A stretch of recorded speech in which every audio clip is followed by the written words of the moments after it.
Muy bien, pues vamos a continuar. Perdón, el sistema o el internet me sacó de clase. La volvemos a retomar. Bien, estábamos entonces hablando que cuando, cuando llega ya el pueblo de Israel a juntarse en Egipto, se dice que... un segundo. Oh, me desconfiguró acá. Bueno, se dice que es muy probable que haya sido Ramsés, eh, Seti primero, Ramsés segundo, los que obligaron a los israelitas a trabajos forzados para llevar a cabo la construcción de los grandes palacios y graneros.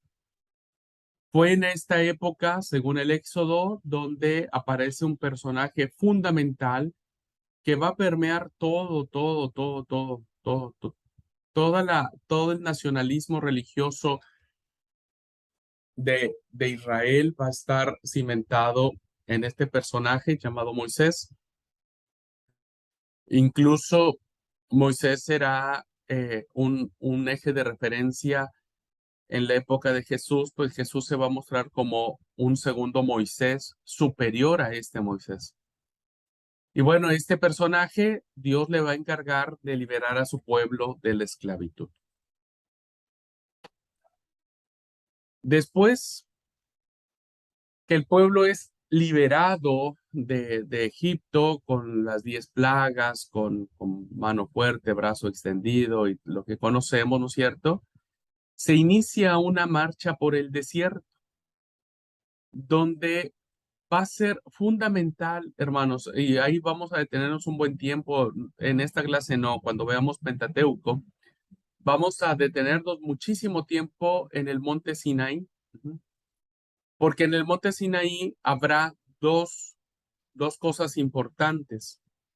Uno tendrá que ver con los 10 mandamientos, ajá, y otro tendrá que ver con el código de la alianza, ajá, o el pacto de la alianza, que será teológicamente eh, uno de los rasgos más distintivos y significativos que Israel deba de tener a partir de ese momento. Bueno, una vez que dejamos el Sinaí, nos colocamos, pasamos por todo el desierto. Ahí Números nos va a hablar muchas de las cosas que pasan en el desierto hasta que llegamos a la estepa de Moab, a las llanuras de Moab, en el libro del Deuteronomio, donde estaremos frente a la tierra prometida y lo único que nos dividirá será el río Jordán. Bueno, será el libro del Deuteronomio donde nos dirá la muerte de este libertador, de este gran personaje que será Moisés, y Josué tomará la posta.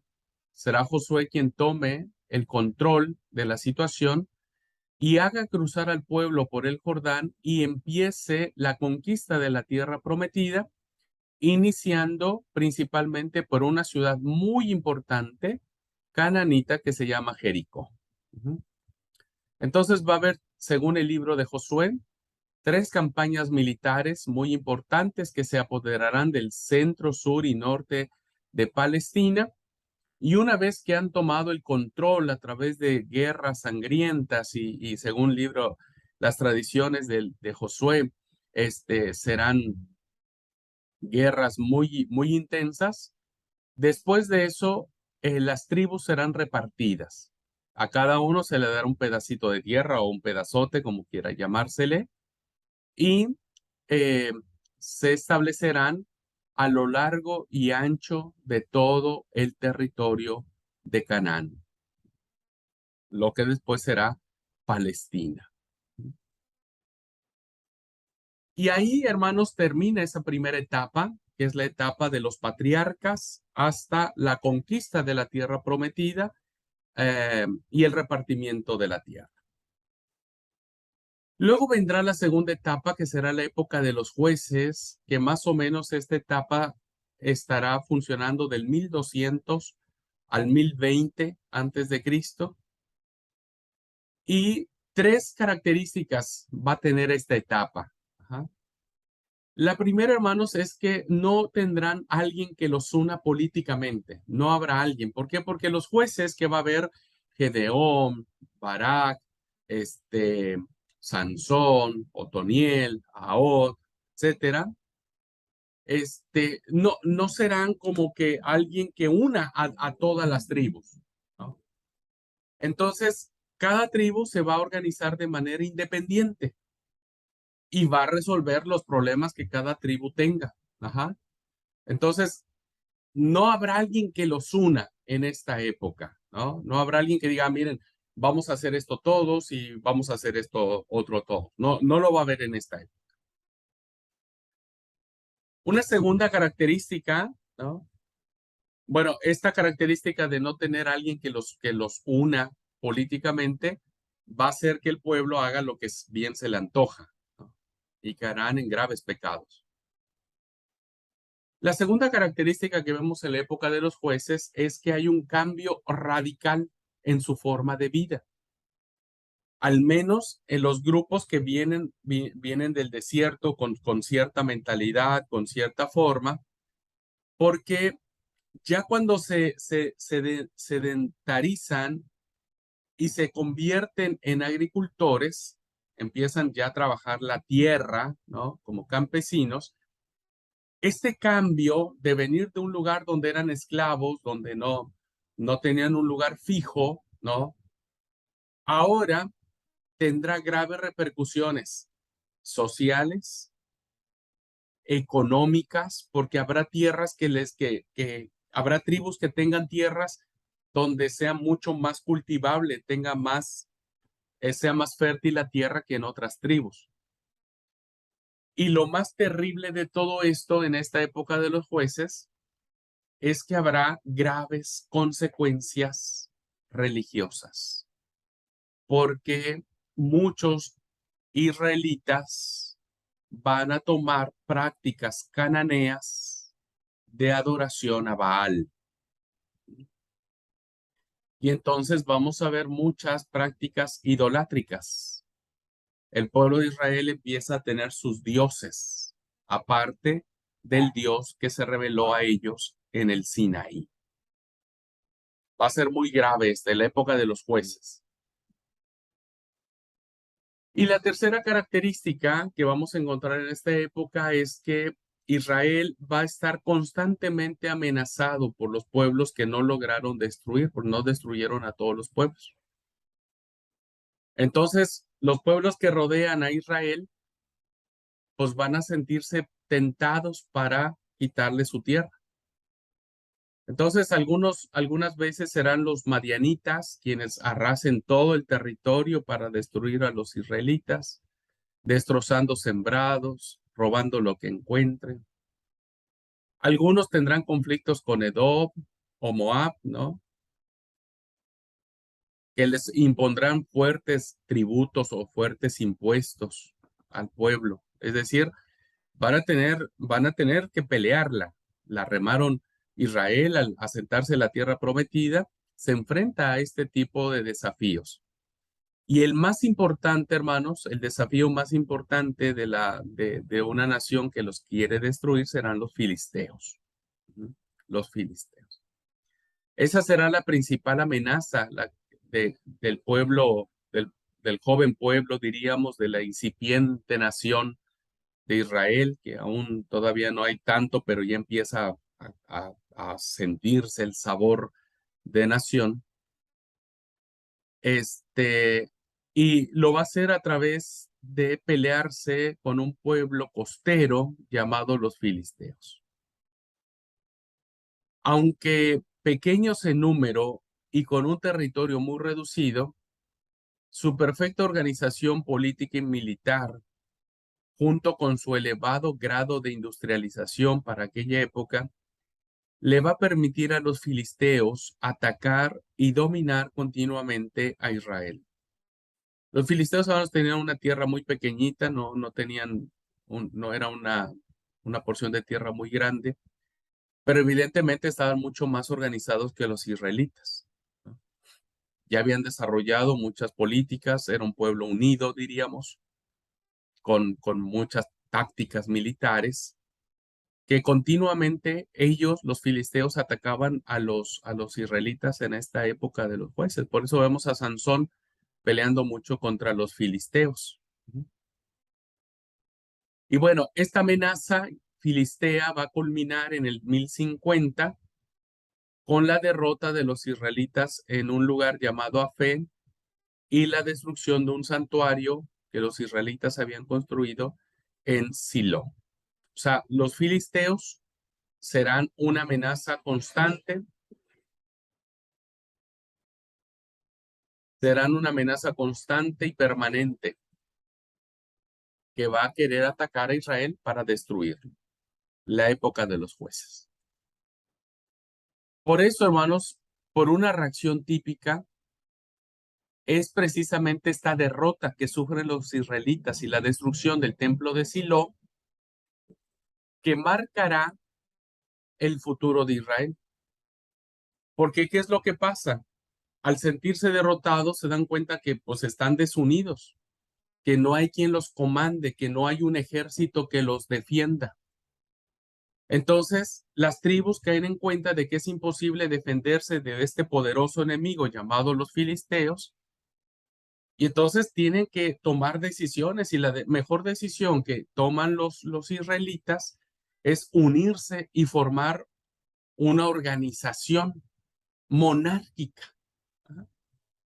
Entonces, en el espacio de muy pocos años se va a producir un cambio ahora mucho más importante y se va a establecer la monarquía. La monarquía. Entonces, ¿qué es lo que pasa con la monarquía? La monarquía era que en la época de los jueces, quien gobernaba Israel era Dios a través de los jueces. Era Jehová quien gobernaba a través de Ahod, de Gedeón, de estos libertadores, ¿no?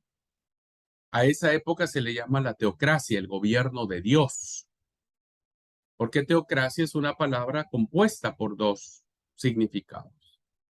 Teos, que significa Dios, Kratos, que significa gobierno, el gobierno de Dios. Es decir, que hasta la época de los jueces, Dios era el que gobernaba. Israel clamaba a Dios, Dios levantaba un libertador y los libraba de sus enemigos. Pero dijeron los israelitas, no, nosotros necesitamos que alguien nos gobierne, que alguien sea nuestro rey. Y entonces, esta decisión de los israelitas ante el ataque de los filisteos que los derrotaron en Afén, ¿no es cierto? Da un cambio y un giro fenomenal y se establece la monarquía. Y esta es la tercera etapa, ¿no? Que tiene que ver con la monarquía unida, que básicamente estamos hablando del 1020 al 931 antes de Cristo. ¿Qué vemos en esta etapa? Bueno, vemos que los comienzos de la monarquía son muy difíciles. Claro, porque es un pueblo que nunca ha tenido rey, ¿no? Nunca. Primero fueron nómadas con Abraham, Isaac, Jacob, luego estuvieron esclavos 4 siglos, luego caminaron por todo un desierto, luego llegaron a una tierra y donde se establecieron como agricultores. Pues no estaban preparados para ser reyes, nadie de ellos, ¿no? Pues no tenían esa condición. Entonces, vemos que las tradiciones que la Biblia contiene respecto del primer rey llamado Saúl, perdón, pues no es nada fácil. Muchas personas defensoras a ultranza de la tradición piensan que esta institución significa un atentado contra Dios, único rey de Israel, y se oponen decididamente a ellas. O sea, hay un grupo de personas que dicen, no, no, ¿cómo vamos a tener un Dios si nuestro Dios es solo Yahvé, ¿no? Pero se impone la mayoría, se impone la mayoría. Y entonces la mayoría dice, no, nosotros queremos un rey. Y entonces Dios le dice a Samuel, déjalos, no te desechan a ti, sino a mí. Y más allá de las oposiciones que pudieron darse para tener un rey sobre Israel, se elige a Saúl como rey. Y temporalmente, hermano, Saúl hace un esfuerzo por contener los ataques de los filisteos. Hace un esfuerzo, pero no lo logra de manera definitiva, ¿no? No lo logra. Realmente las tradiciones que tenemos sobre Saúl como rey son muy pocas. no tenemos muchas tradiciones sobre él. Sobre David tenemos infinidad de tradiciones, incluso de Salomón, pero de Saúl muy poco, ¿no? Más tarde, cuando Saúl se obsesiona, que esa es la tradición más fuerte que tenemos de Saúl, se obsesiona con la idea de perseguir a David para que no le quite el trono, no lo usurpe. Él descuida los verdaderos problemas o los temas más importantes que debería él atender en su gobierno. Y entonces él descuida eso y al ir con un interés personal de destruir a David, ¿no? Permite que los filisteos empiecen a volver a reagruparse, tomar fuerza y lo terminarán derrotando en la famosa batalla de Gelboé, donde o lo mata su escudero o se suicida él, porque hay dos tradiciones en la Biblia que hablan sobre la muerte de Saúl. Y ahí terminará. Ese será el paso fugaz de Saúl como rey, ¿no? Pero evidentemente marcará un hito, marcará algo muy importante para constituir la monarquía en Israel. Y entonces a Saúl le va a suceder David, ¿no? Eh, David pertenece a la tribu de Judá, Saúl pertenecía a la tribu de Benjamín, ¿no? Entonces Saúl le va a suceder David, David se levanta ahora como el segundo rey, y entonces David sí logra hacer dos cosas importantes. Logra destruir a los filisteos y logra unir el reino. Su nombramiento como rey revela un hecho interesante, porque primero David es elegido rey para el reino del sur, de donde él es, diríamos, ¿no? 7 años. 7 años David reina sobre Judá, ¿no? El reino del sur. Y después de 7 años, las tribus del norte vienen y le piden a David que reine también sobre ellos, sobre las 10 tribus del norte, el reino de Israel. ¿Ah? ¿Qué demuestra esto? Que ambos reinos, ¿no? Finalmente van a estar unidos, van a demostrar la unión que en tiempos del rey Saúl, pues no lograron tener, porque en tiempos del rey Saúl, pues apenas se estaban acomodando y no había realmente una unidad entre estos dos reinos. Entonces Saúl no había logrado vencer estas tensiones muy propias de los reinos, ¿no? ¿Quién lo logró? Pues David. David lo logra. De cualquier modo, la amenaza filistea pudo más que los antagonismos y las tribus volvieron a unirse.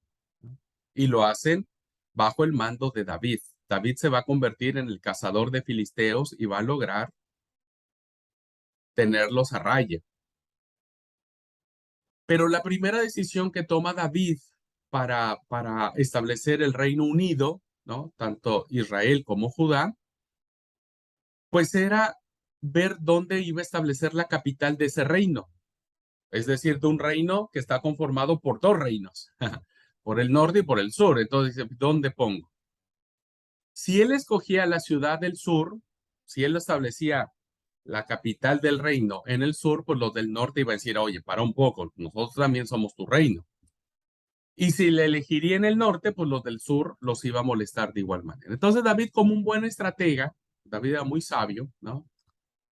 Conquista una ciudad cananea que no pertenece a ninguna tribu. Y esa ciudad se llama Jebús. Jebús. Cuando David conquista Jebús, Jebús se le cambia el nombre y se le pone Jerusalén. Jerusalén. Y será en ese lugar, hermanos, donde en Jerusalén se establecerán dos cosas importantes. Se construirá el palacio del rey, la cuestión política, pero en Jerusalén también se construirá el templo, la cuestión religiosa. Y entonces será Jerusalén, que se conocerá como la capital del Reino Unido, y la ciudad personal de David. Por eso, hermanos, eh,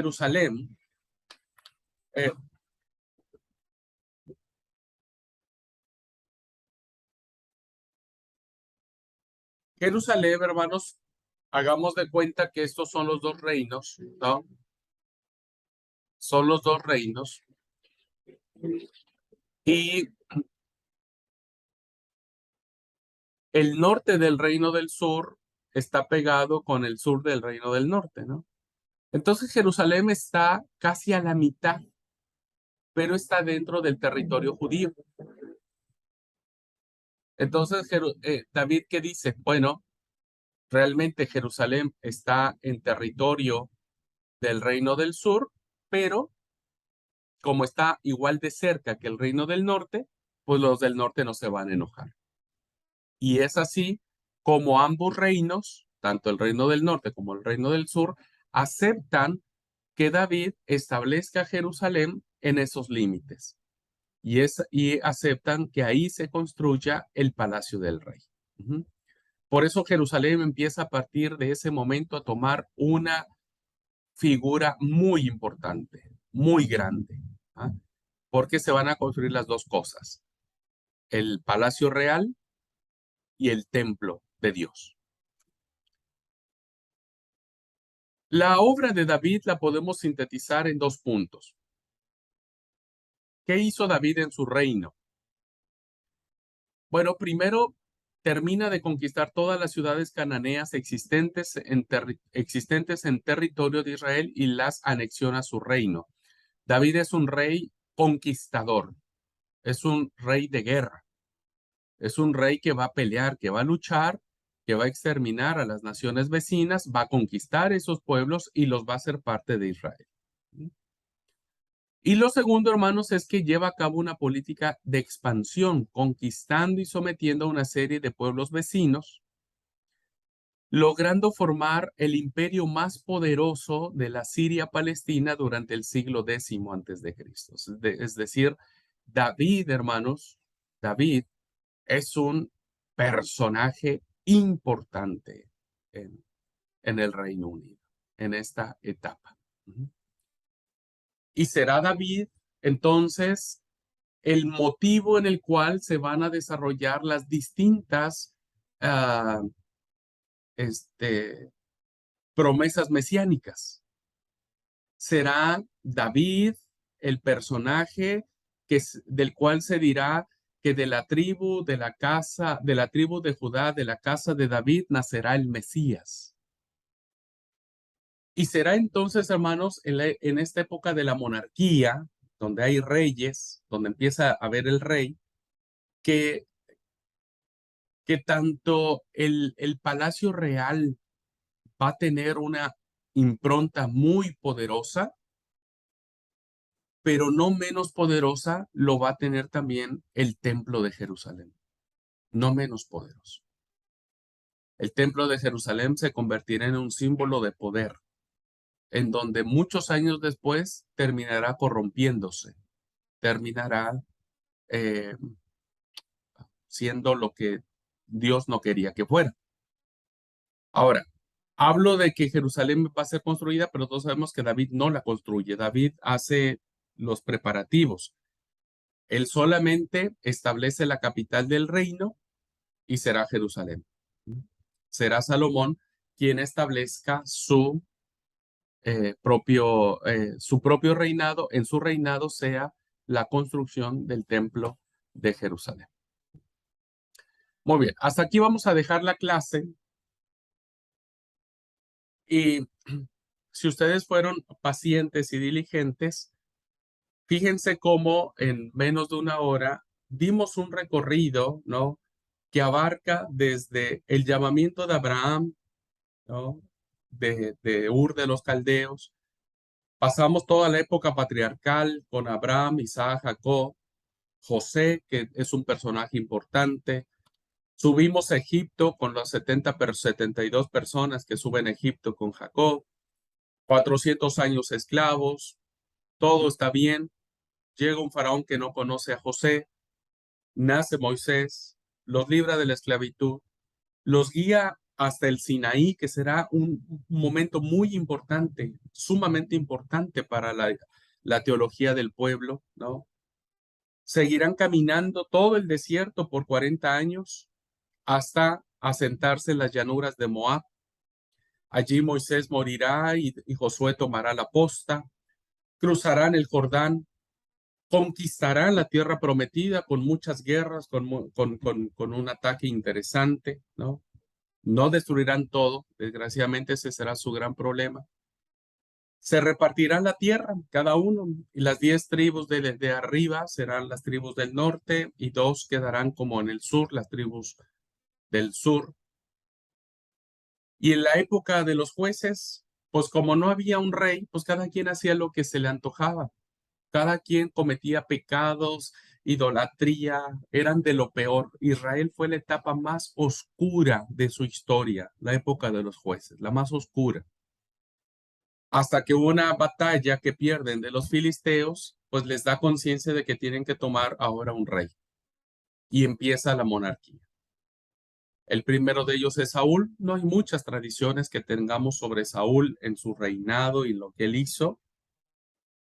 Y después de que muere Saúl, David lo sucederá en el trono. Y como hemos visto, David no solamente es el que mandó a matar a Urías Eteo, sino realmente David en su lugar de rey y de unir al reino durante 40 años lo logró de una manera muy, muy buena, diríamos, muy interesante. 40 años reinó David en los dos reinos.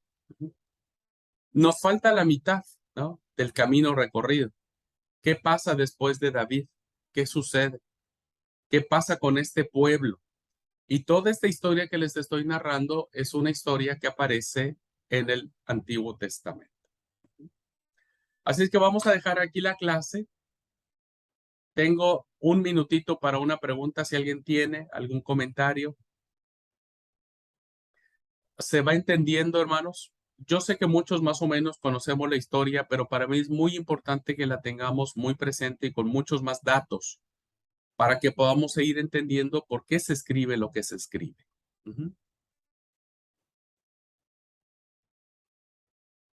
¿Sí, hermanos? ¿Se entendió?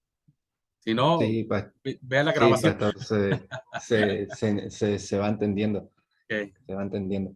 Por ahí una consulta nomás que me quedó esa duda.